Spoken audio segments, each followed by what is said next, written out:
Hello, everybody, and welcome to Brunch with Bigfoot, Michigan Rob. Of course, I am your host, BMR. Thanks for everybody for coming on in today. Got a fantastic show lined up. Tex waiting back in Studio B. If this is your first time here, please subscribe to Bigfoot, Michigan Rob on YouTube, Texas Front Porch on YouTube, the Blondes and Booze Paranormal Podcast on YouTube, Paranormal Paul, our Paranormal World with Monica Rollins. I do not give out our schedules. I don't waste 10 minutes talking about what times we come on. We're on 7 days a week. So here's the thing. The alert bell. If you're subscribed, turn on the alert bell, set it to all. There's two things you can do there. All I find to be the best because you won't miss a show. So thank you for that. You can find us on iHeartRadio, Spreaker, wherever podcasts are found. Again, if you're new, please like, share us out, subscribe. The super chat's open. It's a great way to help support what we do around here. Thank you in advance. You can become a BMR pirate. Join today. You get a picture of me in the chat room next to your name, sporting a bandana. That's right. That's what you get. Also, if you join Texas Front Porch, his group, or his what do you call it? His group and the Blondes and Booze, you can become a paranormal porch pirate. Hit the trifecta. Thanks for coming on in, everybody.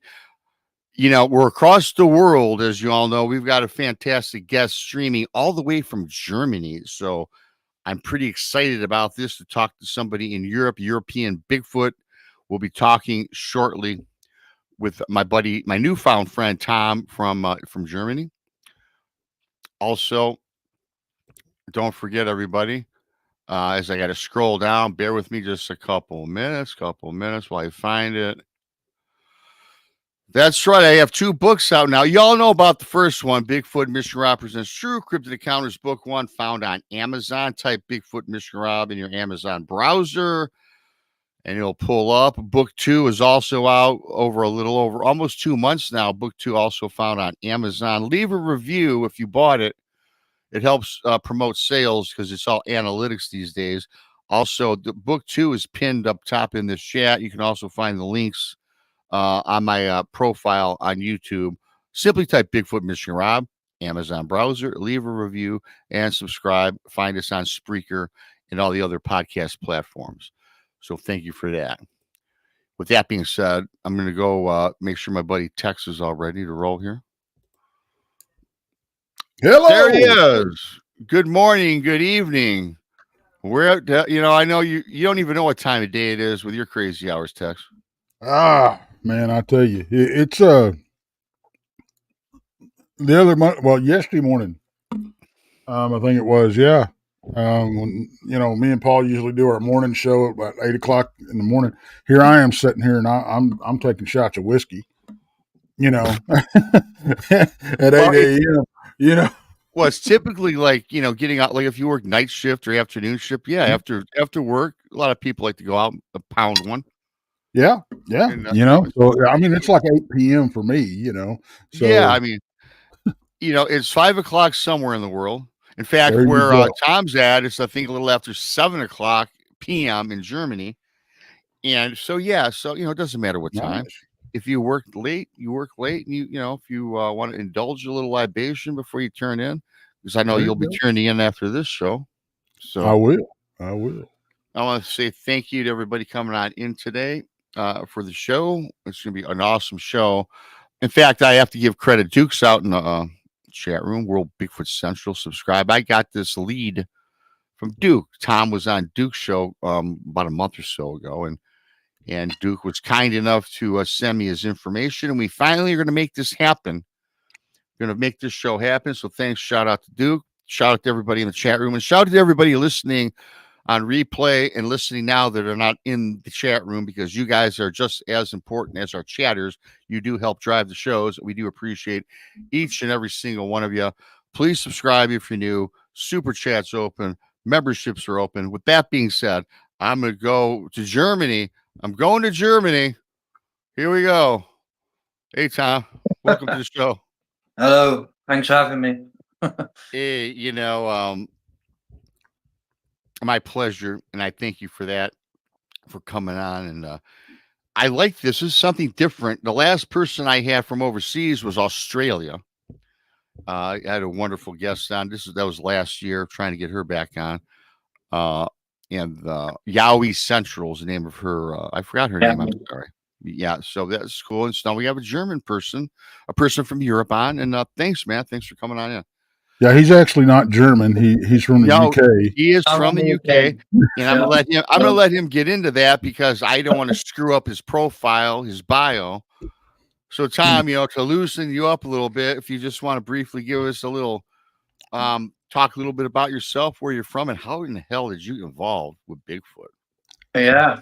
Well, I grew up in UK in Staffordshire, and on the borders of Shropshire there, and that whole area is riddled with the paranormal, plenty of ghost stories and UFO encounters and things like that. And I was from a very young age brought into that area from stories of people and things like that, and from a very young age, my mother would always teach me about hominins and ancient man, things like that, and history, and I loved it, And I think I think I was probably about 12 years old. I grew up in the woods there with my father. He used to teach me how to hunt, and track, and fish, and trap and things like that, and all of my younger days would be growing up in the woods with, me and my sister playing out there and doing a bit of shooting and trapping. And there was one time we were walking down. I used to have this tree house in the middle of our woodland, my father's woodland there, and there used to be this back field running across. And we'd seen this huge black cat run across. It was a panther. It was absolutely massive, running full bellied across this field. Absolutely terrified my sister. And that's a big kind of cryptid in England over the past 20, 30 years. A lot of people never thought these things existed. And it's only in the past 10 years that people have really started to come out with sightings. Even the police have come out now with sightings of them. And in the 80s, back in England, you could own these big cats, without a license. And they passed a law that you couldn't own them no more. Did you say, you just said you can own these big cats? Up into the 80s, you could buy them from a place in called Harrods in London. You could just go and buy a big black panther and have it as a house cat, And in the late 80s, it could have been 80. I don't want to say it could be 86, something like that. They passed a law that you couldn't own these cats without having a license. A lot of people let them go in the UK, and or you'd have to give it to a zoo. And a lot of people let them go. And for many years, people wouldn't believe this. They didn't believe this. It was just a big cryptid there. Me and my sister saw one. It ran across this back field. It was clear as day. It was absolutely huge. Twice the size of a Labrador dog. Very long. His tail was probably as long as his body. And we ran back to our parents. At that time, I think I was like maybe 11, 12 years old, and yeah, they just passed you off as it was just seen a dog or something. It was no dog though, and so that kind of fueled it. And I do have a quick question before you move on, not to interrupt you, but I'm just wondering what the mortality rate was for a person that ended up owning one of these big cats. I wouldn't know. There are a lot of times, in those days, they were caught on CCTV. I think they're very elusive. I think they know to stay hidden. Yeah, well, I'm talking about if they have turned down their owners as well. It probably happened. Yeah. That's probably along the reasons why in the 80s, the late 80s, they passed a law that you had to have a license to own one. Yeah. Yeah. And then my other question would be if you owned one of these big cats, and then let's say you had just made mention earlier that a lot of them were released back into the forest, if they were prepared to go up against other predators that were not domesticated, I would think that the Black Panther would be somewhat domesticated if you owned it for several years, and then to release it back into the wilderness, they probably had a tough time. It's a hell of a Yeah. thing to adapt to, but I think that their natural instincts would take over. Yeah, I'm sure it would. There's plenty of deer and things. In pheasants. I don't know if you have pheasants in America. It's like it's like a chicken, big bird. There's plenty of this. There's plenty of game to be hunted. And there's been a lot of reports up in places like Scotland of people's sheep being killed. So. Mhm.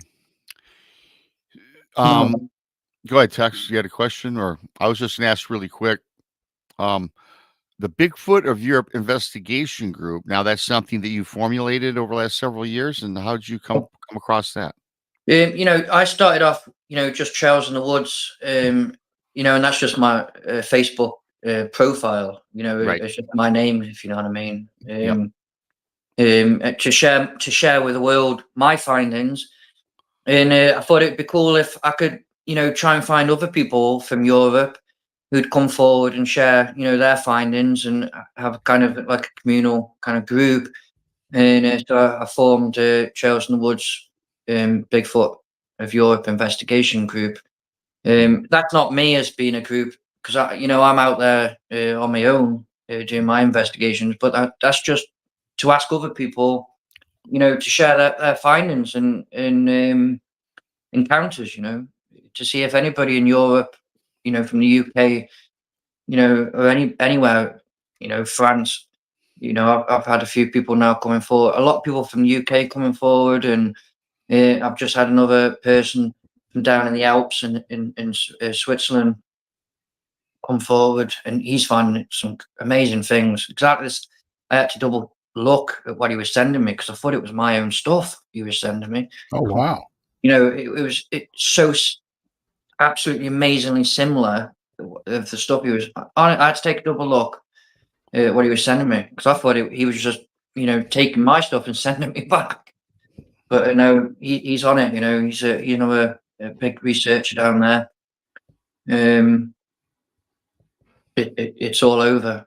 And in Europe, the history is big. Of the wild man.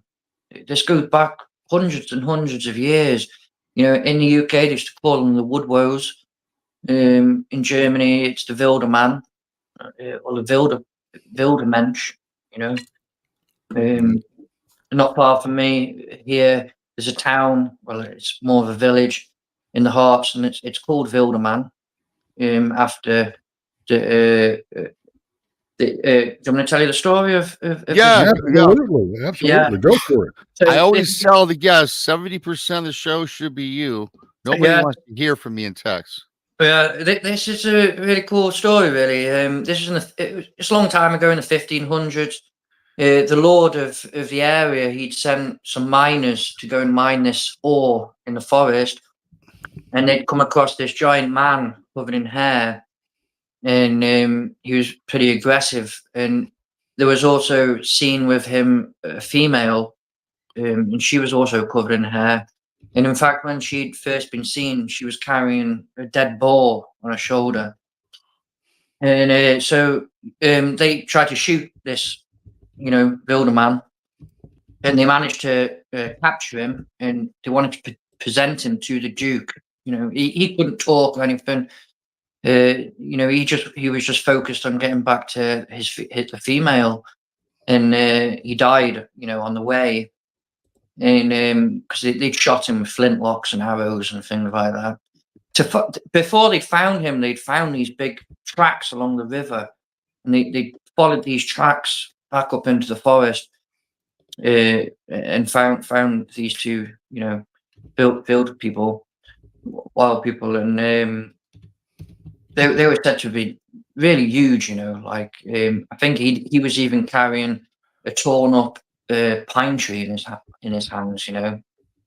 And so they accidentally killed the male, and kind of as a remembrance to this, they named the village, this mining village, Wilderman, after this being. And I do a lot of research in the Harz Mountains area there, and I've heard some crazy things there. I've heard I was very deep into the forest one day, and it's completely coincidence. This wasn't the same female, but I heard this female voice there, and it was a very fast chatter. Couldn't understand what it was, but it was a very high pitched female voice doing it quite close to me. My hairs were standing up on end. There was no tracks or anybody around, and so yeah, that's the story of the Wildman, I suppose. I find it really interesting that I've heard of wild man or wild men. Is that the popular term for like Bigfoot or Sasquatch, wild man, wild men all over in Europe? In Germany, wild man or wild man, it translates to Wilderman. Yeah, so and there's many legends about it all throughout Germany. There's a lot of stories, ancient stories, medieval stories of people fighting them, and they're always pictured as. I think I can't remember where it is, but there's a town in Germany, and their logo, their symbol of the town is a Wilderman. And they're always portrayed covered in hair, often with a club in the hand. Big giant folk. And that's what really amazes me. You hear more of those kinds of stories from over in Europe about them carrying the clubs, and they tend to be, the stories from the descriptions, they tend to be more human like than what we run into over here. Yeah. The more the wild man type. Yeah. Versus like the Paddy type or something like that. That's right. There's often different pictures drawn of the Wilderman, and often they're either covered in hair or, like you say, they're more of a humanoid kind of person. I know the Wilderman in the Harz there, he was carrying, there is a sculpture of him in the village, and he's carrying this big pine tree, like a Christmas tree in his hand as a club, But the one I saw, because I've had 2 encounters. This was not humanoid. It was humanoid as it walked upright, but it wasn't right. It wasn't naked, if you know what I mean. It was covered in hair. But we'll get to that story. I like the fact that you point out if you're covered in hair, you're not naked. Yeah. So that means I can run around with no clothes on, and I'm not naked. Yeah.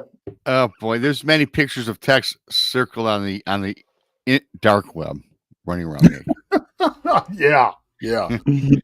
Good. The thing about over in Europe, it's not just Bigfoot, but dogmen, werewolf. And see, I've been struggling with here lately. I've been struggling with the fact that, and I had a dogman encounter when I was 16, and I've been struggling with, how do we know the difference between a damn dogman and a werewolf? Yeah. Somebody got a pet dog man. Make sure he don't transform, or Yeah. But I know, especially over in Europe, we get so much of the stories and accounts that are older than what we have over here in the States. Yeah. And to me, that gives credence to the fact, even more so, that these things do exist. Yeah. I mean, it's like you were talking about. The village is named, and I never had why would they do that? Why would they do that? Exactly. And that's history. That was written down to us. It just seems like now it's passed into legends and myths, I suppose. But people were like us, and they wrote down what they saw back then, and they named their village after, what they'd seen and, what they'd killed, I suppose. So. Yeah, and the thing about it is, over here, you run into a lot of roads and stuff, and a lot of creeks and rivers that are named like, Three Devil Road or Booger Creek and stuff like that. And when you do the research and if you're able to talk to some old timers and stuff, or somebody that knows the history of that place, it's named that because of these creatures that were spotted there. Oh, for sure. know? They haven't just randomly thought, oh, I'm just going to call this Booger Creek. You know, that's come from somewhere for sure. Yeah, because I mean, it's the same thing with, you know, you drive through Texas. We're not real. As Jason puts it, we're not real imaginative about how we name stuff. Brushy Creek, Green Creek, you know, Clear Fork. I mean, you know, we name it for what it is, or something that's there, you know. So why it's awful convenient that people go, oh, well, you know, that's just named because they, you know, they want it. Okay, so all these others are named for something that's there. But when it comes to this, oh no, it's not the same. It doesn't make sense to me. Exactly. No, I totally agree. It's come from somewhere, and it's come from a sighting, you know, or somebody's seen it. Speaking of sightings, I really want to hear what you've ran into personally, because I know you were telling us backstage that, you know, you're one of these people. You're not real smart like me, because we do the same thing. We get off the beaten path. It's you know, it's not something I would advise a lot of people to do, no. Because if you're not prepared for it, like you grew up doing this stuff, I did too. But if you're not prepared for it, and you don't know what you're doing, it's real easy to get lost, especially over there, like in Germany. You were telling us, you know, there's just vast amounts of forest, you know, and you get out there to get turned around, you're done. Oh yeah. I mean, if you slipped and broke your ankle out, you know, in these places, some of these places, you're knackered. You know, you ain't. Right. You know, I grew up in the woods and the forests in England, and to me, it's always been a peace place, you know, where I can go and be peaceful and happy. Yeah, I've got no real fear of. I always say to my girlfriend, you know, one day they'll find my bones, you know, out there, and I'll be happy. Just leave them where they fell, you know. But you know, sometimes I lie in my bed at night and I think, what the hell am I doing? Like, you know. Because, you know, these creatures, they're out there, and I've had no bad encounters or anything like that. I have had them parallel me once, and that was pretty intense, I must say. But there are stories out there of other things, you know, and like I say, sometimes I lie in my bed at night and I think, what the hell am I doing? And then the next day I'm like, right, put my rucksack on and I'm heading back out, you know. Like, it's, you know, I haven't even thought about it. You know, I don't know. There's something to it. I love being out there, and I love finding it. Well, you know, and me too. I mean, I feel closer to nature. Well, I love being close to nature. I love being in it.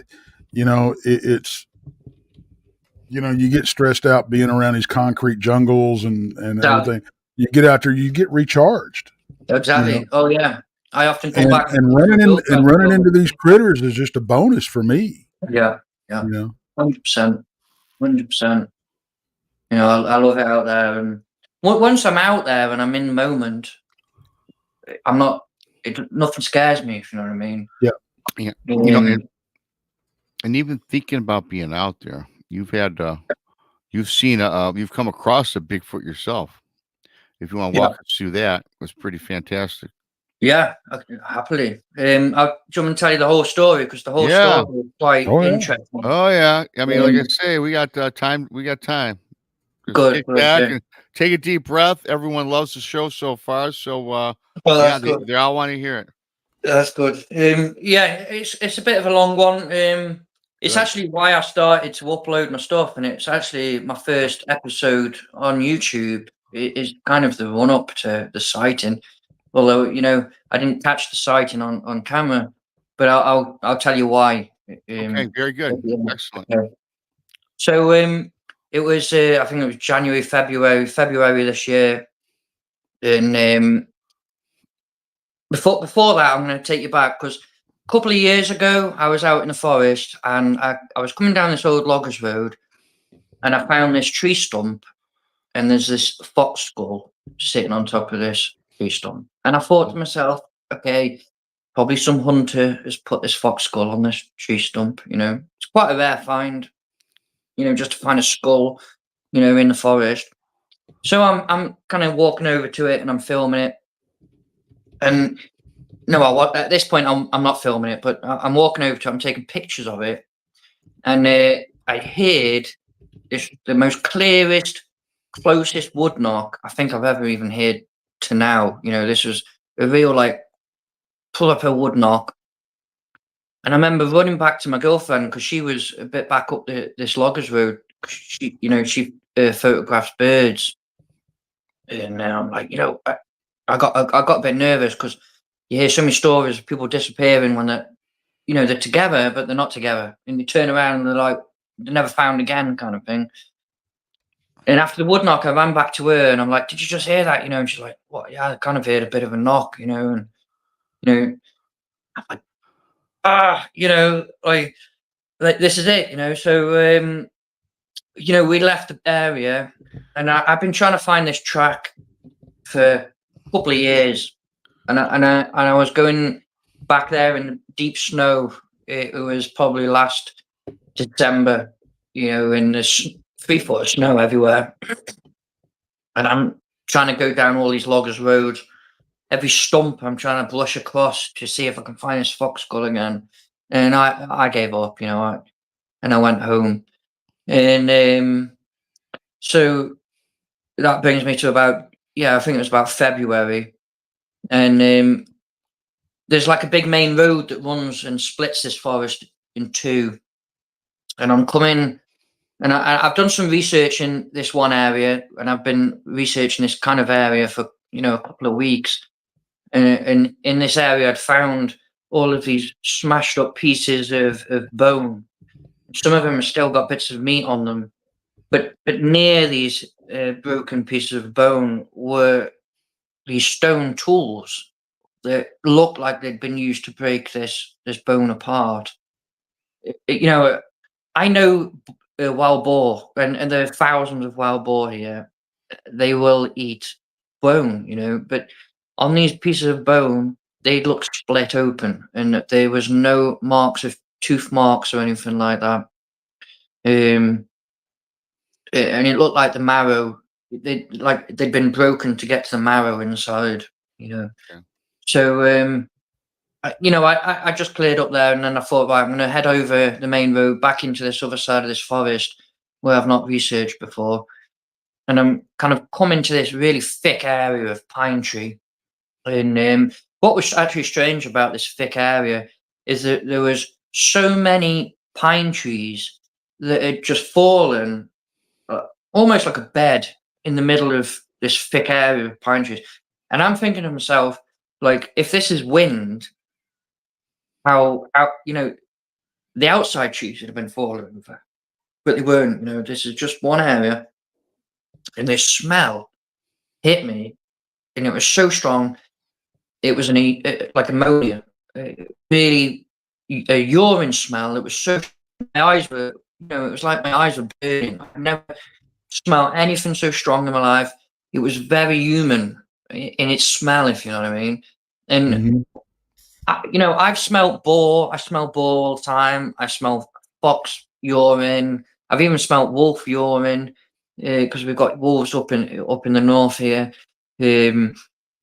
I've smelled pretty much every animal. I've never smelled bear because we don't have any bear, but I've smelled everything else.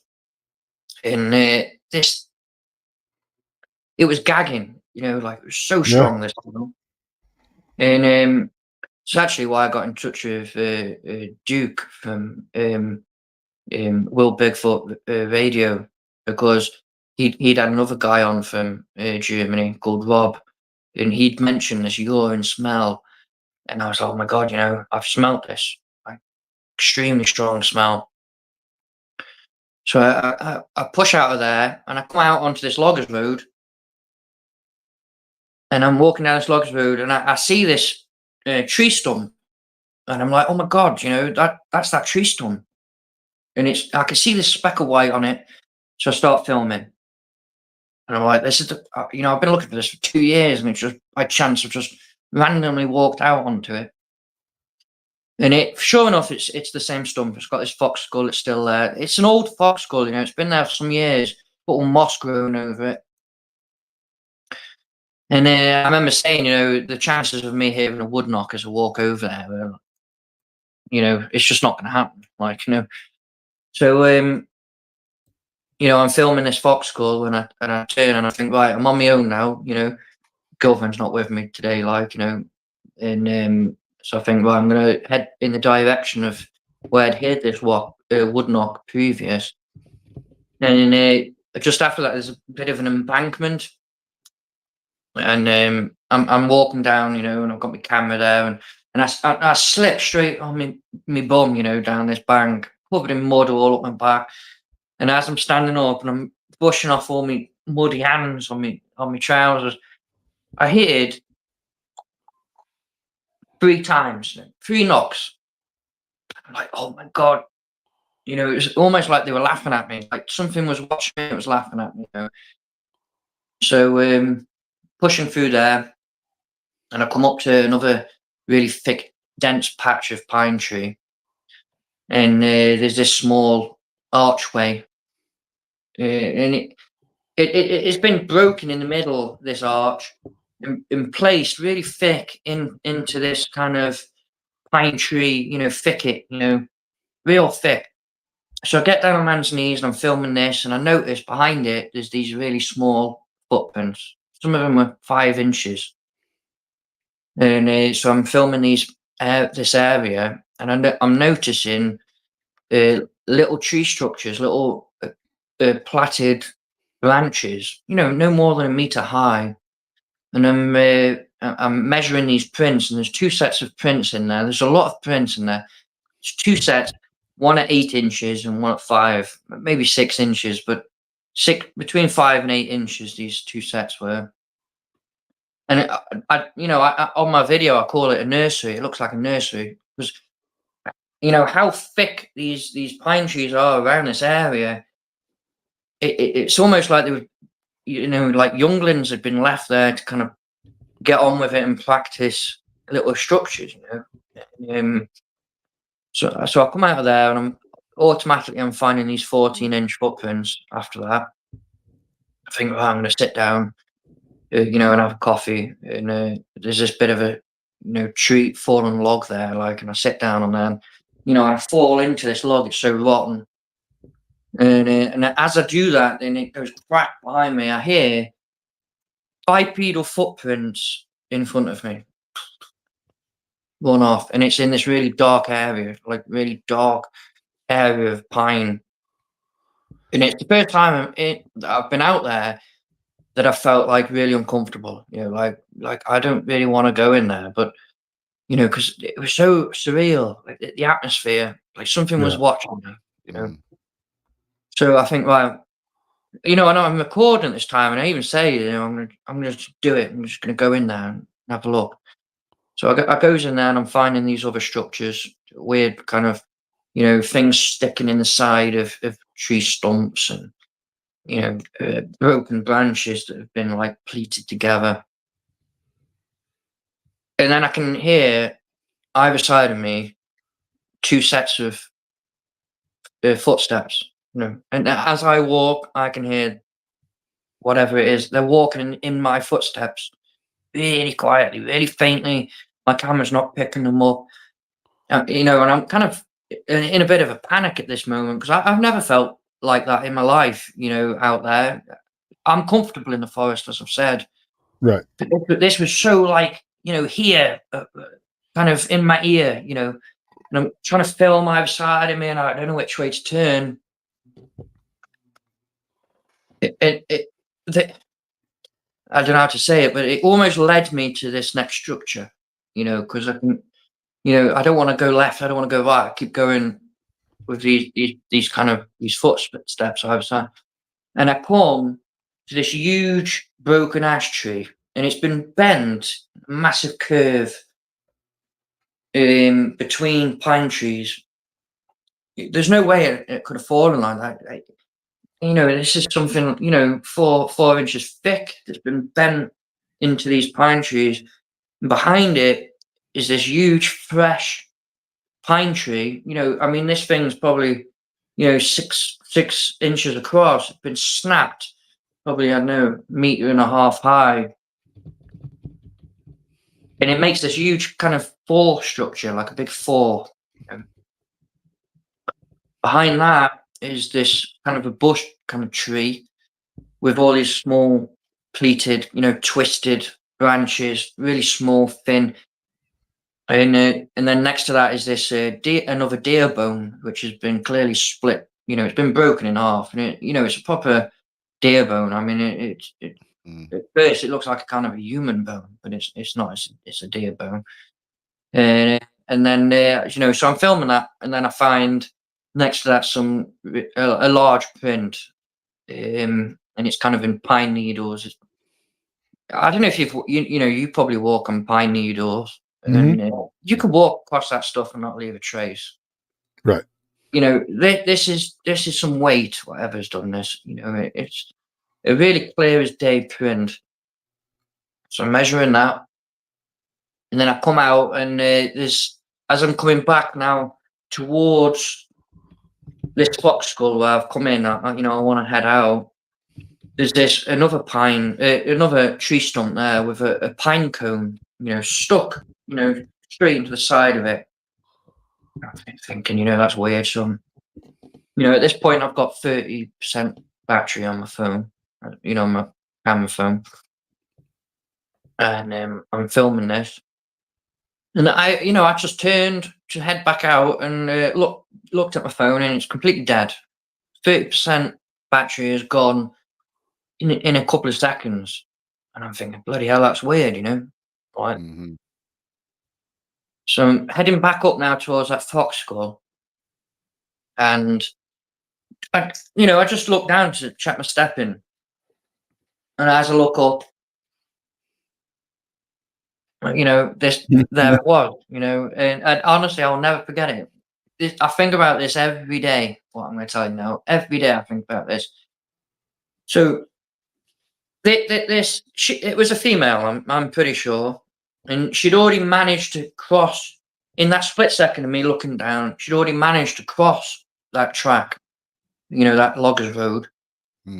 Grass is quite high, you know, probably, you know, calf kind of almost knee height. And on the left of me, I've got all these really dense Christmas trees, and on the right, I've got these really dense, you know, Scotch pine trees. And I just managed to catch the back end of her as she disappeared to my left-hand side behind these Christmas trees. And I didn't see her face, but I did see the back of her head, her neck, her shoulders. I saw pretty much her whole body. Her left arm, her hand had just got between, you know, behind this Christmas tree, and part of her left leg, part of the thigh, from about the knee, it had already gone behind this Christmas tree. She was no bigger than me. She was probably about 5. I'm 5'7". She was probably about 5'7", no bigger than 6 foot. You know, and she was about 25 feet away from me, so she was real close. She'd got a very dark kind of, it was kind of like a chestnut color, fur, hair. Well, it was hair. It was more like hair. It wasn't like she was well kept. You know, it was very. Her hair was to her body. You know, it wasn't like scraggly hair. You know, it was uniform. And the sun was shining really well on her. You could see all of her muscles, and she'd got like this red tinge, almost like the color of my beard. You know, my hair, like you know, she was kind of ginger. You know, when that stone was shone on her, off her, the back of her head, she hadn't got like an elongate, like some of the male Sasquatches. It wasn't like that at all. It was actually very flat on the top of her head, but it kind of came back to a point, and then like in the crown area, probably. Yeah, definitely. Yeah, in the crown area, she was very flat, but it kind of came back, to a 90-degree kind of angle, and then it kind of came down, and not much neck, shoulders were huge. I mean, she absolutely massive shoulders on her, and the biceps were very large, 3 times bigger than my arms, after her shoulder, she kind of curved in slightly above the waist, and then she's got this really prominent arse. Her bum was real big. Bubble butt. It was huge. It was huge. Her bum was big. In fact, that was probably the last thing I saw as she passed. This female has the typical hourglass figure of a female. It was huge. Her bum was huge, and her thighs. I mean, they were probably bigger than 2 of my legs, my thighs put together. They were huge, huge thighs. And her right arm, because she's going, she's going left. Her right arm, I could just see the back of her elbow as it kind of passed back forward, and her breast area I couldn't see because of her left arm was in front of it. Kind of leaning forward. She got a slight lean to her. Clear as day. I mean, this was clear as day. And there's no mistaken identity with this. This was upright. This was no deer, or it was no bear. We don't have bear here, or just. And how she moved was she just glided. Mm-hmm. Yeah. I probably only saw her for a second, if that. But a second, it sounds not very long, but if you count 1, it's enough time to actually see the detail. Do you know what I mean? Like, it is, and oftentimes too, Tom, a lot of people, every person I've spoken with anyway that's had an encounter like yours, it seems in your mind like it's lasting forever, when in reality, 1, 5, 15, exactly. 20 seconds seems like a lifetime. Oh yeah, for sure. And I couldn't see her feet because of the long grass. Her right leg had just been kind of left behind her as she was just about to move it forward. And as she passed behind this Christmas tree, because the Christmas tree kind of arms are coming out, you can see her midsection going between the branches of this Christmas tree. Well, my mind, I'm just like blown away at what I've just seen, and I'm sprinting towards. It's only 25 feet. I'm sprinting towards her because I've got to see her again. I can't film it or anything, but I just want to see it again. And just that 25-foot sprint seemed like it was forever. I couldn't get there fast enough. And I get there, there's nothing. There's no sound. Can't see her. And I've heard some, far out there theories that, and it could be possible. People have said to me she probably steps into a portal, things like that. I tried to think a little bit more, in the box, I suppose. And I just think as I'm sprinting up this track to her, she'd simply just come back down my left-hand side behind the trees, but behind these really thick Christmas trees. She'd probably pass back across the loggers road behind me and back into the really thick pine tree dark area to my right-hand side. And as I'm getting there, I'm looking at, around for her. She's probably already gone. She's Right. just double taken me, and gone back behind me around. I'll live for that sighting the rest of my life. I got to ask you, because your description, the detail you give is fantastic. And I have to ask you, I don't believe in Bigfoot. I know they exist, much like Tex and a lot of people in the chat room. Duke, your buddy Duke, from World Bigfoot Central. And I know 1 second's not long, but what was for me when I seen mine, it was so hard to process. I Yeah. always believed in these creatures that they existed, but when you see one firsthand, what was your process in your brain? I mean, was your brain telling you this is not real, but your conscious self knew that it was real? Because that's kind of what I went through. Yeah. Well, a part of me today, even now, and I know, I picture what I saw every day, and it's why I keep doing my research. Part of me still mentally can't believe what I've seen, and if I told people about this, they're going to think I'm bloody nuts, but I know what I've seen. I know it's real. I know they're real. I know they're out there, but there's still that little kind of thing in your brain that says, this is just too nuts to, I don't know. I think with growing up, learning about hominins and ancient man, and that's what I hope it is. I hope it is, something like Heidelbergensis that's just stayed hidden for all these thousands of years, and that kind of makes sense. That's why I'd rather say she'd passed back down to my left-hand side rather than stepped into a portal, because to me, I'd rather believe that there's something like a hominin. They're related to us, probably part of us. Although they do have things that we can't do. They've been out there. They've probably adapted and evolved things Oh, that we can't even absolutely. contemplate, and that's why they hidden. But your question, when I saw it, I was taken back, but instantly I was like, "Oh my god, I've got to see this again." I need to see this again, and I suppose my instincts kind of took over that fear. I've never, you know, I had them paralleling me, probably 20 minutes before this, and I was scared.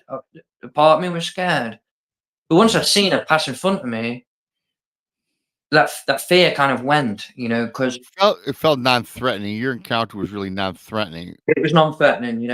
I could have walked up that path, and if she'd have not taken that chance to move across that path, I'd have never seen it. I'd have never been the wiser. And that's what I've often thought about. Why didn't she just stay there and just let me walk through? Because I'd have never seen it. She didn't have to do that. She didn't have to pass in front of me. And she passed in front of me at that split second of me looking down to look back up. She chanced it completely. Like, she didn't know how long I was going to look down at my stepping for. And it kind of reminds me of when we were kids. We'd play a game called Fox and Hounds. I don't know if you know this game, where it's like hide and seek, and we'd play this in the woods, and you'd have a base where one person would be on, and they'd have to try and capture you. Then you'd try and pass in front of them without being seen to get back to this base. And if you were seen and caught, you'd then become a hound, and then you'd look for the rest of your friends together. And it was almost like that, It was almost like she and that other one had been watching me the whole time, and it was kind of like a dare, like, I'm going to try and cross in front of him without him seeing me. And she lost, she lost that game because I saw her. Do you know what I mean?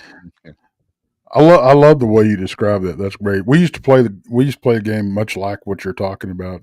Yeah. And I wish we'd have come up with a good, cool name like Fox and Hounds. We just called it Manhunt. Manhunt, yeah. And the group of the hounds slowly gets bigger because everybody gets caught, and they're just trying to look for one person in the end, Yeah. But yeah, that's how it was, and I've heard of, like, there's some, tribes out there, like in Africa, where they'll try and touch a male lion without it noticing. And, I've heard stories in America of the natives that they Mhm. try and touch the enemy without being seen, things like that, and try and, do it, or try and be as close to the enemy as you can and then get away without being seen. You know, It was like a game, and yeah. I would like to continue on with this, but before we do, since we're on kind of on point for this, you did send me a couple photos. I don't know if this is exactly what you had seen, but for the audience that's listening, if this is on the podcast, this is where the podcasters lose us text when we do Yeah. this. So for everyone on podcast, these shows are live on YouTube, and then they're dropped a week later on all the podcasts. But you did take the time to send me a couple. Well, I'm going to show you first. This picture. This is kind of an area of the woods, Yeah. your backyard where you go looking. Right. Just to give a snapshot. But I did want to show some of these prints, and it's cool because I set these up as side by sides. Yeah. And we got this here. That's it. Yeah. Oh yeah. And again on the left, 17 inches. 16, 17 inches. I like what you did here because me and people outline things in the red or the blue, which is fine. If people do that, they do that. I like the side. Well, I put these together side by side because on the left you can definitely see a print, and then you outlined like the toe there on this particular one. You can I'm going to show these, and then you can expand on it. Yeah. And then this one here was really cool. That's a different. That's a different one there, right on the left. And on the left, you guys, I can see 3 toes distinctly. I mean, I look at these all the time, and then the outline were for people that don't have the keen eye. That's why I do it, because a lot of people, they just see a bit of mud or something, or a bit of, and they can't quite, just see it but. I'm not going to knock people to do the outline. I've changed my theory on that. But what you did is you put the actual print without the outline. I can readily see toes in this one. I can see a print. Yeah. And then for the eye that can't see that. So that was a pretty cool one. And then of course this one here this is with the pine needles, I think. I'm not sure. This was actually a couple of weeks ago. A couple weeks ago. So I maybe did I want haven't to sent show you the those. pine one. Maybe I haven't sent you the pine needle one. Yeah. Okay. But again, those are the 3. I think they're awesome prints. It shows what the work that you're doing down there. Yeah.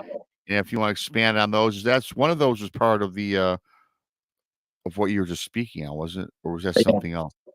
The one with the pine needles, I might not have sent it to you. It's okay. I thought I did, but maybe I didn't,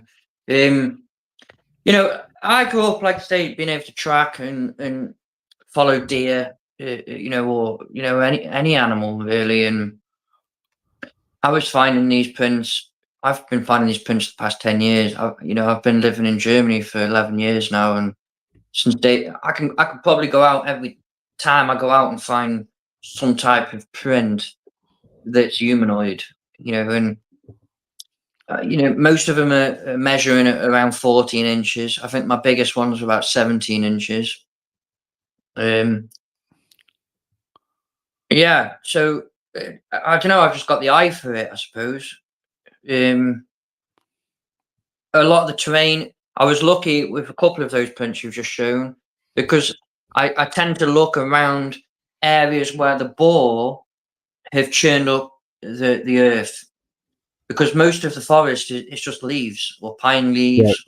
Right. We have a lot of beech trees here, and it's just littered with leaf, and to even see your own tracks in this is It's tough. So for the person, I was really quickly for a person that doesn't go out doing research, investigations, or or let's say you're not even a researcher or an investigator, you just love the forest. It takes time to learn. It's kind of you got to learn this, and you got to know what you're looking for. Sure. Beginning, right? I mean, it's hard to even find your own tracks. You know what I do? I'll go on my lot in the backyard, and I'll walk with my shoes on. I'll walk barefoot in tall grass, and I'll look back and I'll try to capture my tracks, just to learn and get a keen eye. And sometimes I'll be honest with you, sometimes I can't pick them out. Now I'm not 1,200 pounds, but it doesn't matter because a human being, you can pick up their track with that keen eye, and it's repetitive. And it's putting the work in, really. People say that boots on the ground. That term is so overused. I just try to find my own terms, but essentially, it's what it is.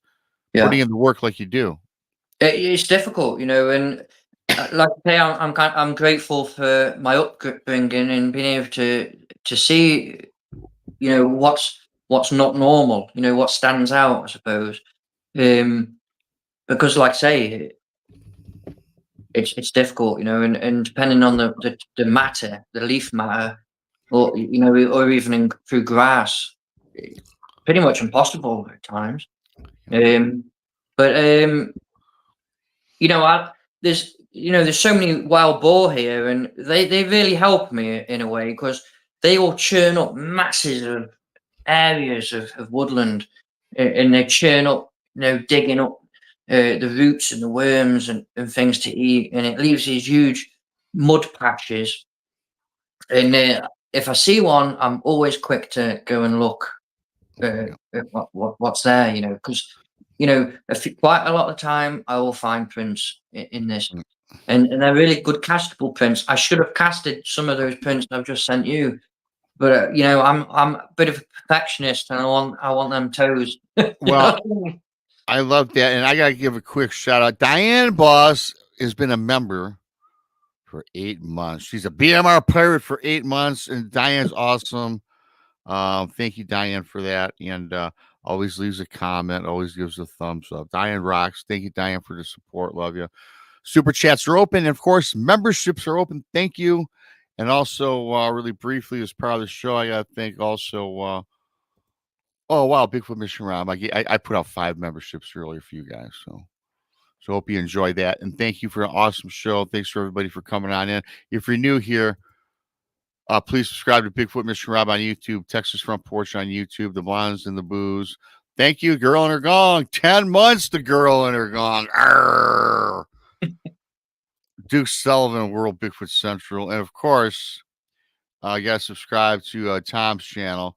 And name your channel. I'm sorry, I forgot. I don't have it in front of me here. I'm looking at something else. My YouTube channel is Trails in the Woods. That's correct. Trails in the Woods on YouTube. Yeah. And I do have the link.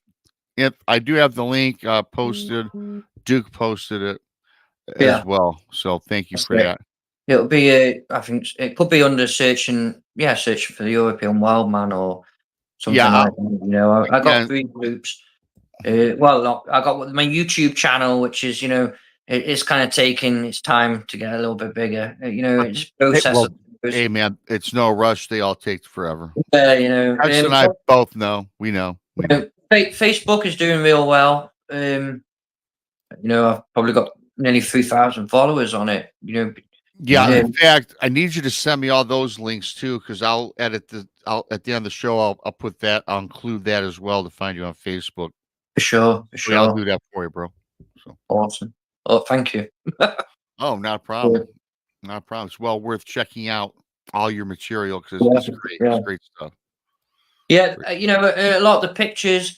I know you could only take the pictures, and that's no thing. Right. I ended up not sending too many pictures of structures because a picture, it doesn't really do it justice. And it's difficult to show each angle. There's a cross.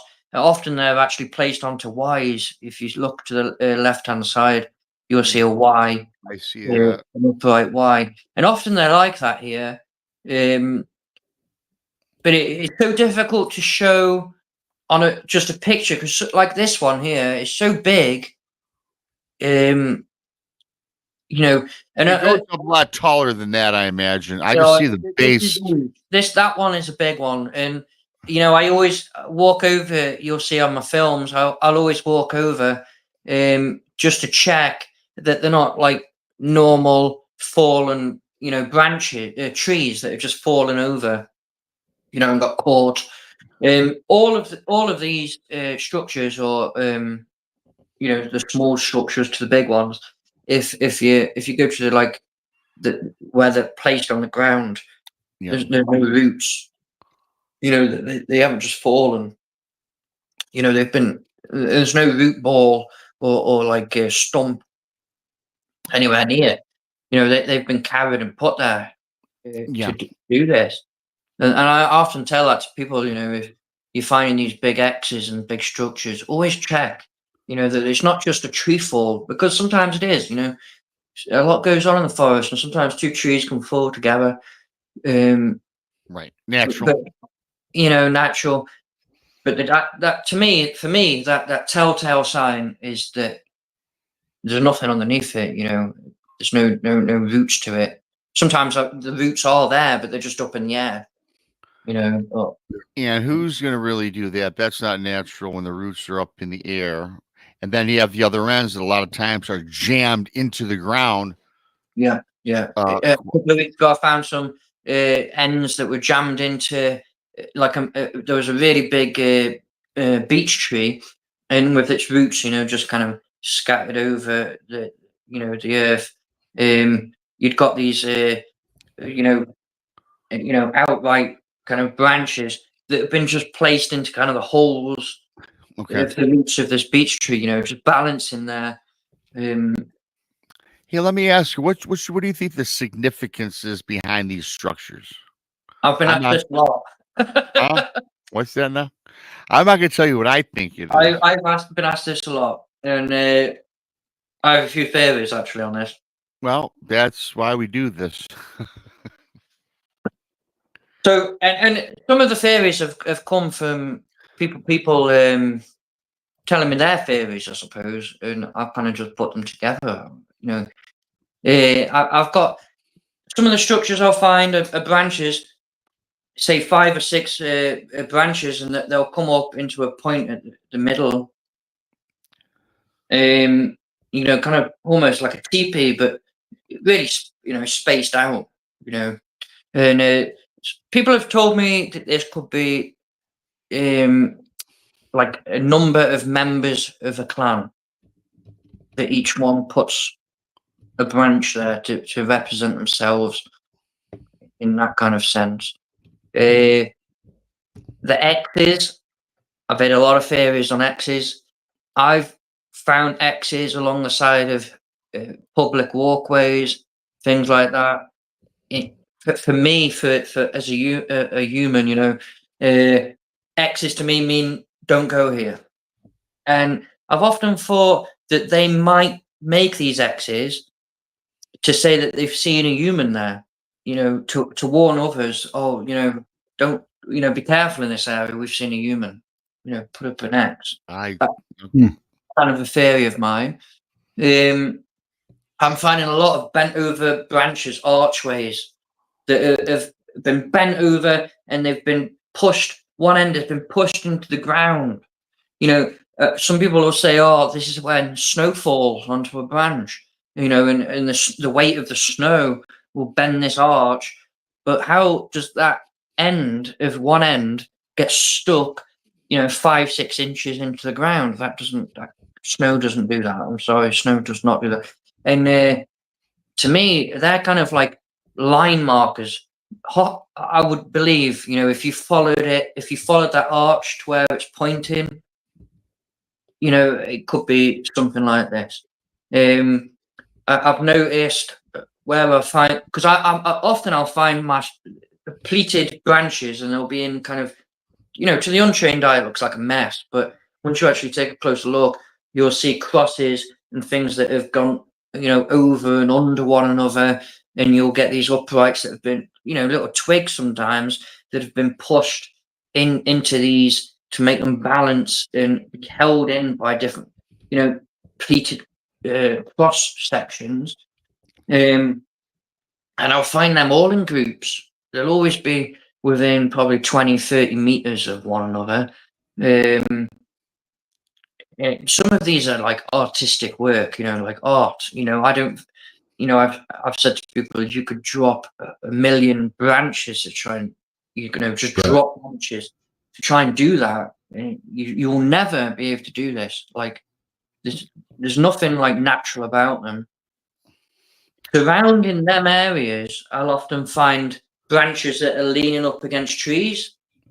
And I've found that if you go where that high point is of that branch leaning up a tree and follow it, you will come to these areas of these like artistic structures. You mentioned not natural. I got to ask you something. Have you come across? Well, I know you have because we talked about it backstage. In your research and when you've been out in the woods, yes, Bigfoot exists. You've seen the Bigfoot. Fantastic story. Actually, if you're just joining us, you guys watch the replay because Tom lays out his encounter story with great detail and description. One of the best encounters I've heard in quite a long time. So thank you for that, Tom. What's your thoughts about? Have you come across anything? We talked about shadow people and ghosts and paranormal entities in the forest. You got a lot of that going on when you're out in the field, or in your house, or wherever else you may be. Black shadows. Black Okay. shadows. I see this a lot. I actually saw one last weekend. When I do my investigations, I'll always sit down with a coffee, talk about what I found today, and the forest is behind me, kind of thing, and just give it 10 minutes of what I found, and see if people can see my face, I suppose. I see it a lot, and last weekend I'd seen this just in the corner. It's always in the corner of your eye. It's always in the corner of your eye, and it will be a really black shadow, real fast, go behind something. Yep. And I haven't uploaded this episode yet, but I will, because you see me I'm like, bloody hell, just seeing a black shadow. Bloody And, hell, yes, I like that. What's strange about that? Now, I've seen a lot of the black shadows. I've never heard any noise. But last weekend, it was last weekend, I could hear something in that same area rustling around in the undergrowth. And that's the first time I've heard it. And I also actually heard a wood knock from that same angle. As it knocks as I'm talking, so it's kind of hard to hear. But the black shadows I hear a lot, and I don't know if that is Sasquatch just moving in the corner of your eye, or if it's something else. And if it's something else, it's pretty creepy, because I see it a lot. And actually, I never see the actual shape properly of it. Right. It's just this black kind of mass shadow but it's always in the corner of your eye, just out of focus. I'm gonna. I think some of it may be, you catch a flash of a Bigfoot moving, especially if you're out in an active area. Some of it. Some of I it. don't think all of it is, and I'll No. tell you why. From my side of it, because I've seen black and white shadows, flashes. In fact, when I was a young lad, I was up visiting my family just outside of Falk, Arkansas, in Texarkana. And there was a bunch of us cousins. We were out in the woods playing, and we turned it into a game. And I've never really talked about this until now, and and I'll get into it more on one of my shows, folks, if y'all want me to. But everybody started seeing them. That Really? kids started seeing these black and white flashes, shadows, darting out of the corner of her eye, behind trees and stuff like that. And it was a pine forest, and we turned it into a game. And we would go out there, and it wasn't just once. Every time we would go out there, these things would be all around us. Yeah. I don't know what they are. No. We could be dealing with what was once referred to as a part of a form of the Fae, which I think a lot of what we encounter now is what used to be called. What they used to encounter. Exactly. Yeah. I totally agree with that. I totally agree with that. They were writing stories for hundreds of years about seeing things out there. Mm-hmm. I totally agree with that. I have seen this. The second time I saw that same, I'm pretty sure it was the same female that the female that I described before. I'm just sitting there on a rock, and I'm smoking my pipe, and just Hey, really quickly, my buddy Brown Dwarf asked earlier what's in the pipe. He lives in Northern California. He lives out there in Humboldt people County. say, "Oh God," Yeah, people will say, "Oh, smoke more. What if you're smoking?" It's just tobacco in a tobacco pipe. Oh, Brown Dwarf is a connoisseur of the tobacco. Sweet leaf. Northern California, yes. Sweet leaf. Yeah. That Brown Dwarf owes me doesn't owe me. I'm getting another bandana that he makes for me. If you're still out there, Brown, thanks. Get with me. All right. I'm sorry, Tom. Go ahead. Tobacco, I'm not, no. I used to smoke the good stuff, but not no more. Not for a few years now. So we were on the shadows, and so I'm sitting there once on a rock, and I always find a rock to sit on when I'm out there or something, something to lean up against. And this wasn't in the corner of my eye this time. It was as I just kind of glanced across, and it was in my full focus, and I'd just seen the same color as my encounter, this kind of chestnut, a dark chestnut brown with this kind of ginger kind of hue to it, kind of as the light shined off it, and I just kind of caught the back of the head and shoulders ducked behind this embankment to my right. So that kind of puts me to the point of the difference between seeing the Bigfoot and seeing the shadows, because the shadows are always just black, they're always in the corner of your eye, and you never. I from my experience, I've never been focused to see one, straight on. It's always been just, in the corner of my eye. So I don't even think they're the same thing. Yeah, I don't even.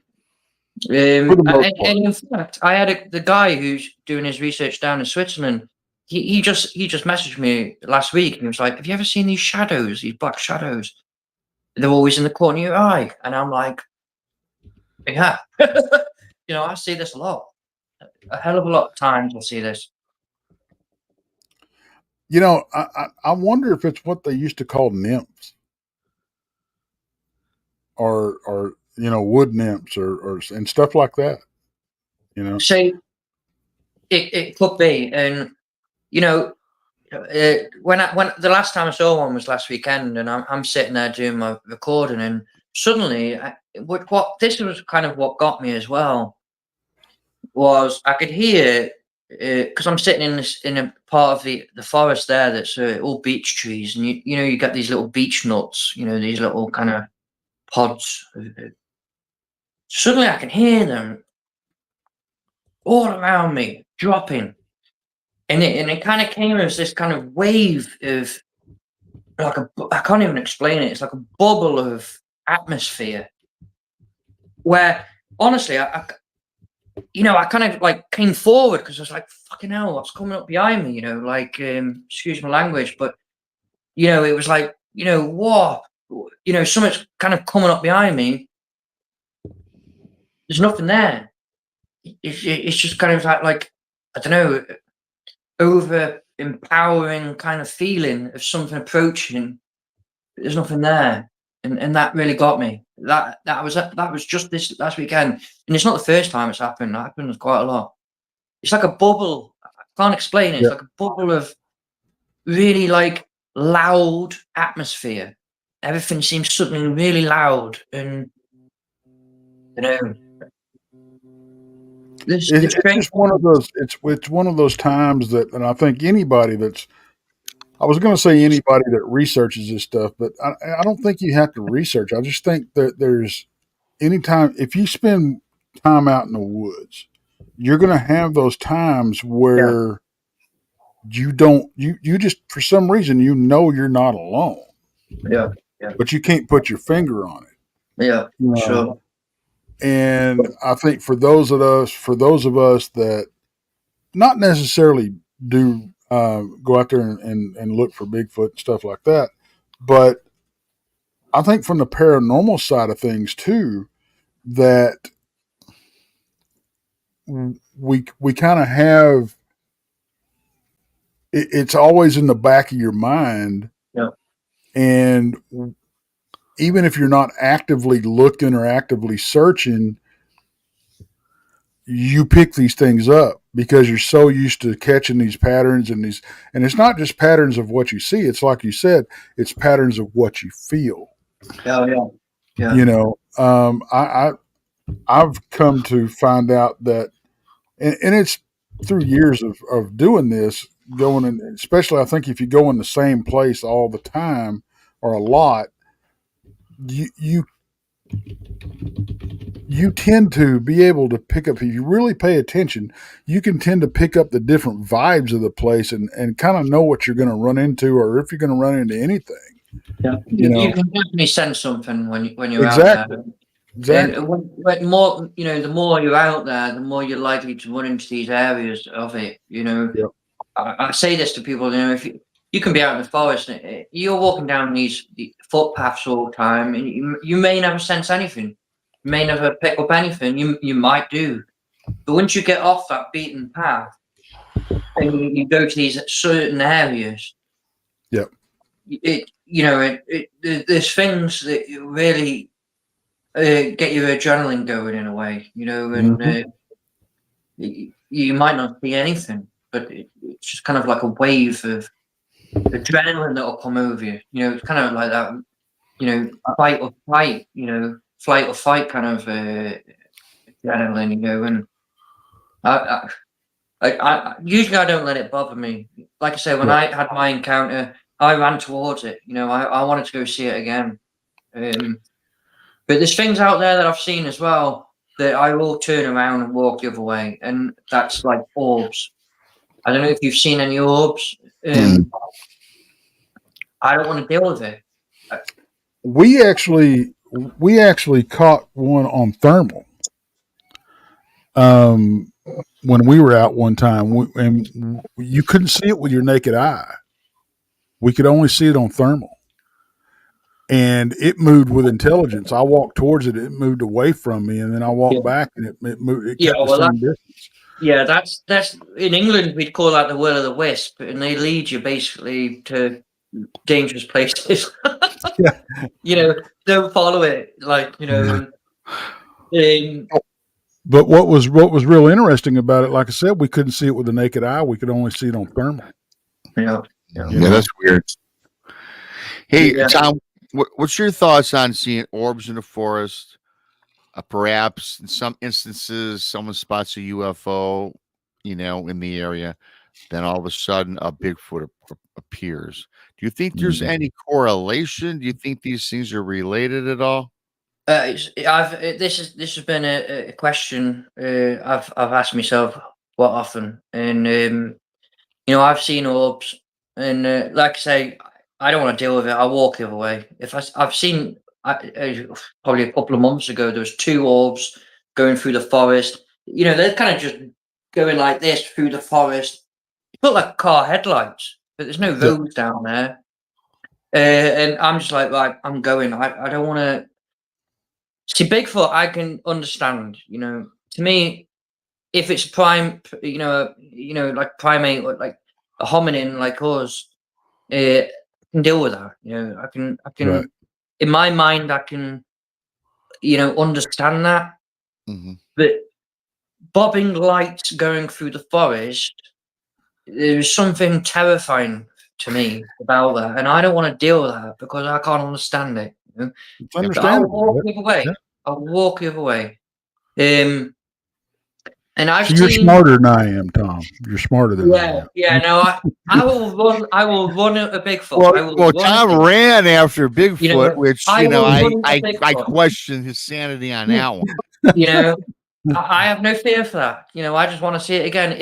If I could get close to a Bigfoot and it communicate with me, and I think they do, because every time recently I've been going out there, as soon as I step in that forest, I'm hearing a wood knock, and I know they're there. Right. It's like, Tom's back, kind of thing. Well, when you said communication, I know what Tex was thinking. Oh no, Tom speaks with them. Tom has mind speak. Now, I believe mind speak and communication exists. Tex, he's on the fence. Have you had any telepathic messages No, out in the woods? no. Catherine, she'd messaged her earlier, and she'd mentioned go out there and try and talk to them. I honestly, I felt like a madman talking into the wilderness. I didn't even want to do it. Yeah. And okay, and I did it, and I thought, well, I'm going to do it, and I had a wood knock, you know.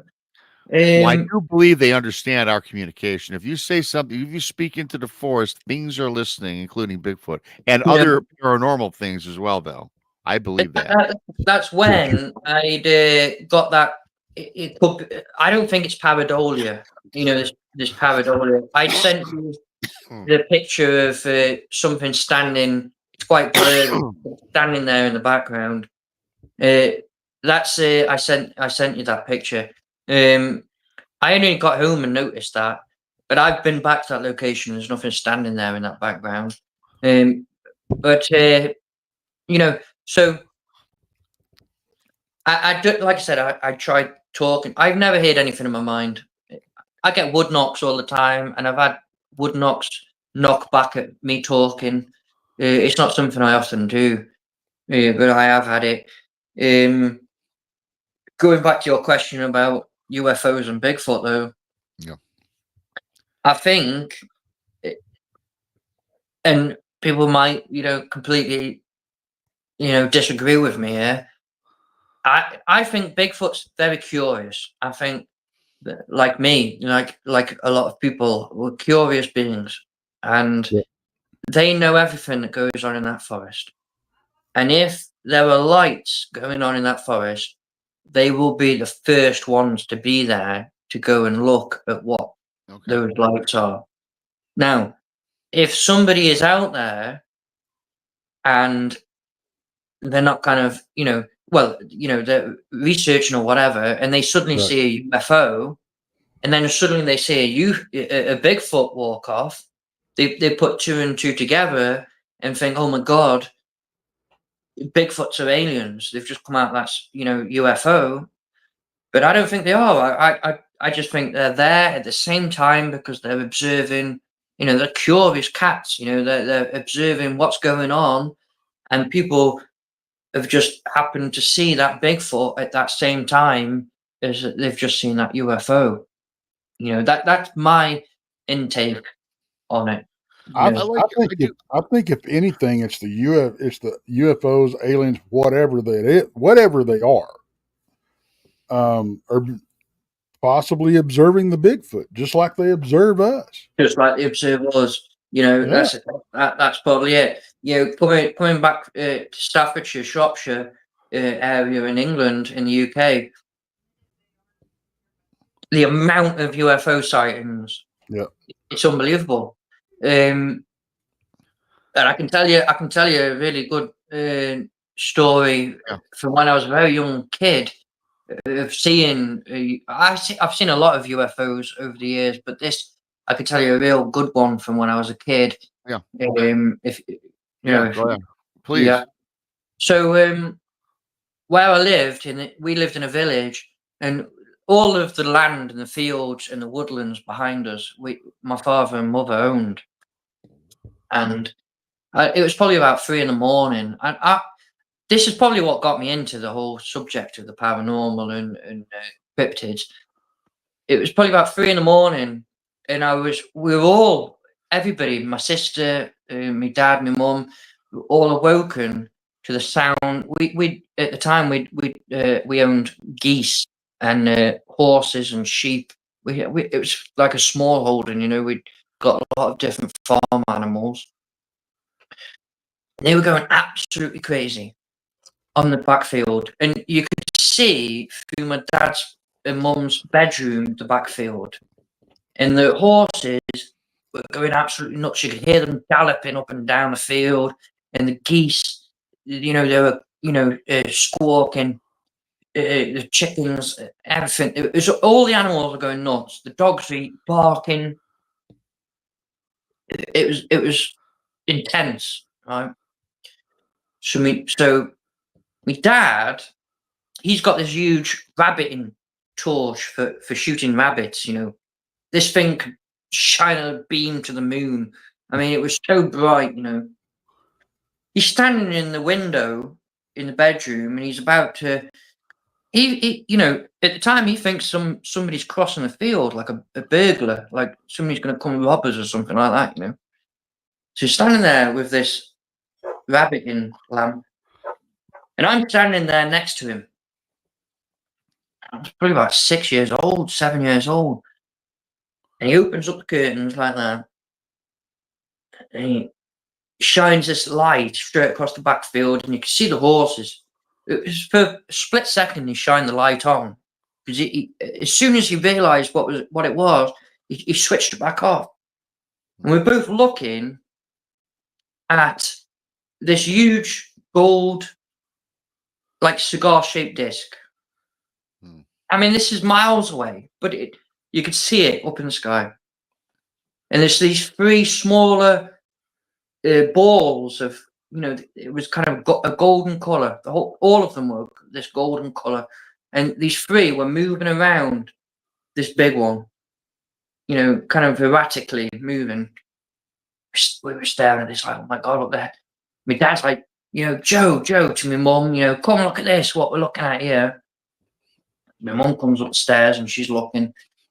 And my dad, at that point, got kind of defensive, and he kind of turns to him. He says, like, son, go get in your bed, you know, get out of the way, go in your bed, you know. My dad's loading up the bloody 12-bore shotgun because I've never seen my dad like this, you know, he's scared. Do you know what I mean? So I go to bed, end up falling asleep in bed. A few days later, this was, could have been 1996, 1997. In the front page of the paper, there's these guys and they're having a barbecue. And you know, this is in a town that's probably 30, 40 miles away from us. Had seen this big gold disc come over the top of their garden. As you know, they're just sitting there having a couple of beers, you know, early hours in the garden. My dad cherished that paper, cherished it, because that was, you know, it was written down at what we validation. You know, he's probably still got it now. You know, it was seeing my dad so scared. You know, you're a little kid and you see your dad. He's got this fear in him, and he shouts at you. You know, because you know he's scared. You know, and he wants. You know, that was a big thing. I've seen a lot of different, you know, UFOs. I've seen things going through the sky and suddenly take, you know, a 90-degree angle, sharp, and go the opposite direction. I've seen balls of light in the sky with smaller, you know, bigger ones going slow, with smaller ones coming up behind them and going into the bigger ones and carry on going together, you know. Hey Tom, what's your mom? What do your parents think about the whole Bigfoot thing? And my mum's gone. You know, she's up there. You know, but God rest her soul. Yeah, hi, dang it, thank you. But she'd be proud of it, I think, because she was always into the ghosts. She's who told me a lot of the ghost stories.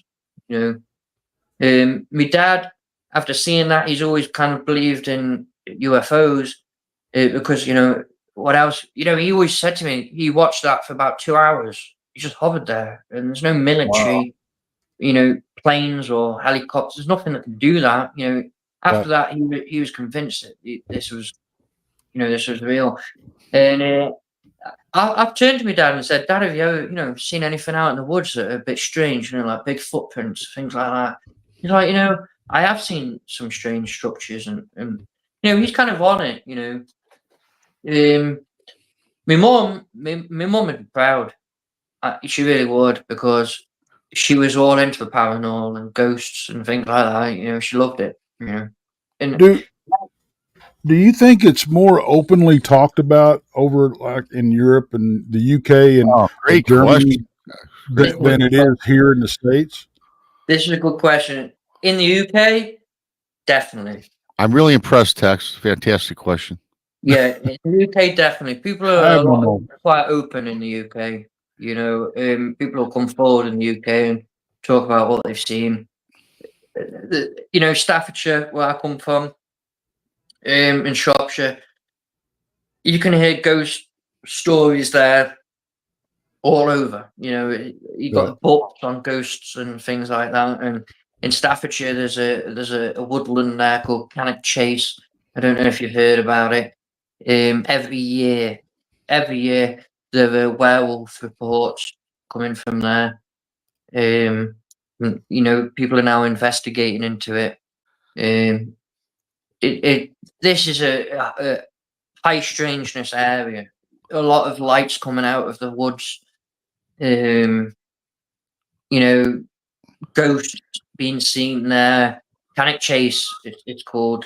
If anybody's interested in it, look into Cannock Chase, because that is an area.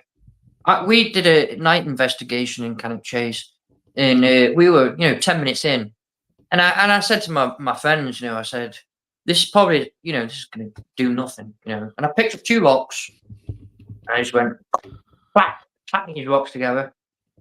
A few seconds later, we heard clear as day a rock clack that came back to us. Now, I kind of kicked myself because I got a bit excited and thought, right, I'll do another one, see if I get it. And we heard nothing all night. But that first one, that was so clear. It was no echo or anything like that. There was too far spaced out. In the UK, people are very open. In Germany, not so much. I don't think people talk about it here. I think they're scared of the ridicule.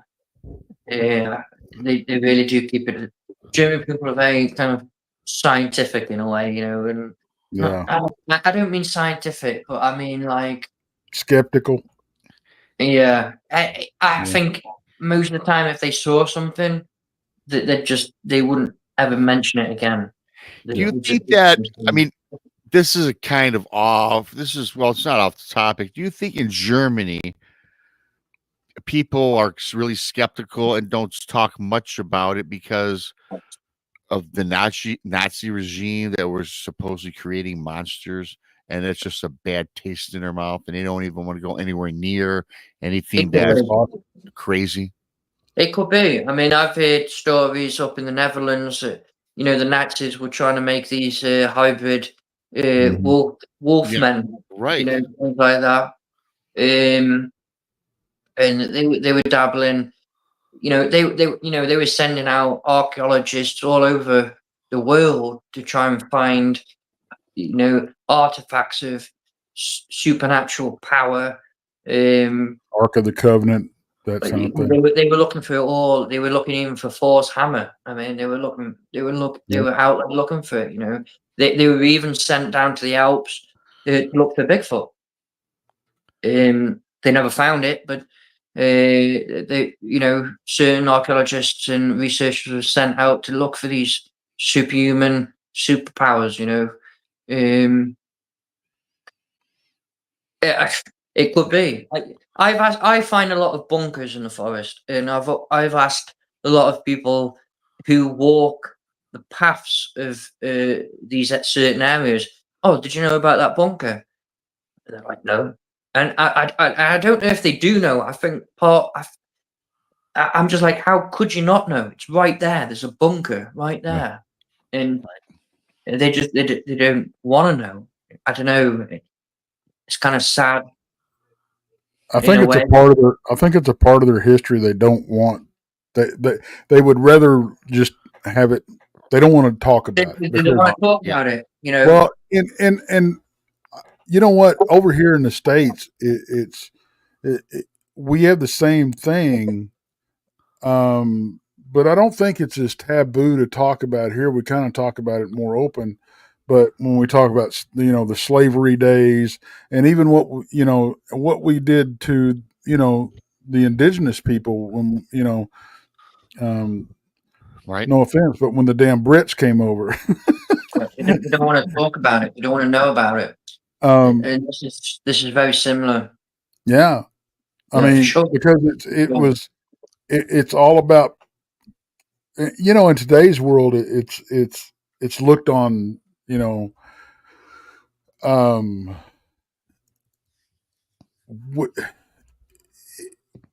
it's a very big area of contention when you're talking about conquering a people of, that was their home, It's genocide, and genocide, the isn't it? Nazis kind of took it to a whole new level. Yeah, yeah. They damn near went worldwide with it, Yeah, you know. yeah. But I think that's probably a big part of it. But I'll tell you what, but I know we're fixing to probably wrap it up here pretty soon. But Tom, I'd like to have you on the porch sometime to talk about, because we haven't got to touch on it here. To talk about the whole werewolf and dogman situation. Yeah, For sure. Yeah, that's great, Tex, because I was thinking about that for you because I was gonna ask him a really quick question, which you can do on your show, because I know in the European side of things, the werewolf folklore versus fiction. Now, I believe folklore has elements of truth to it. Now, and I know with the werewolf, and I believe in werewolves and dogman. I do. I believe they exist. Me too. Yeah, I've never had an encounter of course. with Yeah. Dogman. I've never had an encounter, but I know quite a bit of folklore to it. I mean, if you look at France, they sent out these. I don't know if you know this story. There was an area in France where there was this werewolf or wolf Oh yeah, killing all these Yes. people there. Yeah. And they'd sent out these witch hunters and hunters to go and bring it down, and Was that the one parading on the rooftops? yeah, The Beast of Gévaudan? yes, that's the one. That's the one. Mhm. All over here, there's stories of werewolves. I mean, even I in my city where I live, the Brothers Grimm, who did all fairy tales. The Brothers Grimm, yeah, they come from my city, and even the story of Little Red Riding Hood. I mean, if you really look into that story, that's no normal wolf that is being talked about there. I mean, this had got a common sense to be able to dress up and things like that, and hunt, what it wanted to hunt, which was Little Red Riding Hood. And a lot of the grim stories, they're more darker than what we actually read about. I mean, they were pretty dark stories, Um, I'd love to come on your show. We can talk. we'll get you on. We'll get you on. Yeah, sure. Yeah, absolutely. And And I'll tell you this, and I'm pretty sure I can speak for Rob and any member of the team on this too. If you ever want to have us on your show, on your See, channel, we'd I be more actually, than happy. I'd love it. Yeah. I actually don't do like podcast kind of Right. chats. All I do is upload my research. Right. But it's definitely something I could get into. If I could get over my nerves. Well, I tell you what, everybody backstage, Tom was like, I'm a little nervous. I've not done many of these, and your nerves are just fine. You're one of the most fantastic guests we've had in a while. Great stories, a lot of great background. I thoroughly love this. I know the audience loved it too, Tom. I'm grateful for that. And everybody, trail, I got the link posted here. Trails in Trails the in the Woods. Simply that, and I'll also put up your Facebook page. I'll put that in here later for you, That's so great. everybody go check you out. So yeah, if you're new, please check out Tom and subscribe to Trails in the Woods. And I'll also have the Facebook group that he has up. I'll have that posted. Also, if you're new, subscribe to Bigfoot Mr. Rob, Texas Front Porch, The Blondes and the Booze, Paranormal Podcast. Duke's out in the house, World Bigfoot Central, who got me this great guest. Thanks to Duke. Shout out to Duke. Duke's a great guy. He's a great guy, and it's all like I say, it's all come through Kathy. Catherine Four Feathers. She did leave a message before, and she really started me off on this. And I will say, check out her Facebook because she gets some great pictures of orbs. Honestly, you're gonna have to send me that link. I'd like to check that out. Absolutely. She gets some fantastic orb pictures, mind blowing things. You know, she's a great girl, and it's all through her that this is all, this chapter in my life, I suppose, of bringing it forward, through talk shows and podcasts. It's all through her, and I'm truly grateful to Kathy. So that's awesome. It's always great to have friends and meet new people every day. Like we met you today. Now we have another resource, which we're a resource for you. You're certainly one for us, and that's how we learn. It's how we grow. Awesome. And with us, we don't bicker or fight. It's just, hey, we're here to learn because there's so much out there that we don't have a clue about. There really is, and I've there's probably things I'll go off this talk now and be like, oh, crap, I haven't said. Of course, you're gonna forget because there's so much that's happening. I've seen, but I suppose save that for another time. Yeah, well, you can do something with text down the road. You got to work that time constraint out because I think right now where you live, it's 9 o'clock at night. It is 10 to 9. 10 to 9. Yeah, you're 6 hours ahead of us. Yeah. Yeah, so it'd be about 1 a.m. if you do my show. That'd be 1 a.m. for Trails in the Woods. But text us have a Wednesday, even though it's not really. Well, text will figure it out. Text is good at that. Text don't sleep anyway. Text has got the weirdest. As soon as we get off here, he's got the weirdest work schedule in the world. I feel bad for Texas, big Texas out there, and wherever the hell he lives, somewhere in Texas. I don't know. Thanks everybody for coming on in. Appreciate it. Thanks for all the members. Thanks for the loyal 8 and 9 month memberships. That's awesome. Thank you guys. Tonight is Thursday. Go check out the Blondes and Booze tonight. They have a great show. As always, check them out. Check out Text. Check out Trail in the Woods. Check me out. And check out Donnie Cho says stuff. If you want a good laugh, check out Donnie Cho. Check out Paranormal Paul. And of course, Fisher Spam too. Don't forget Fisher him. Spam. Yeah, I love Fisher's a great guy. Met him in Alabama. Love you, Fisher. And so we got a lot of cool friends in this. I don't use community anymore. Text. I'm looking for a new word. I don't like saying Bigfoot community and UFO community because it ain't really a community. It's like socialized chaos. I got to come up with something. You know what I mean? With that being said, I used to say Bigfoot world. The Bigfoot world, The Bigfoot world. The weird, the bizarre, and strange. It all fits. With that being said, though, thank you, Tom. Thanks, everybody, for coming on in. Like on your way out, if not already. Buy my books. Leave a review. Until next time, I'm BMR for Tex and Tom. We're out.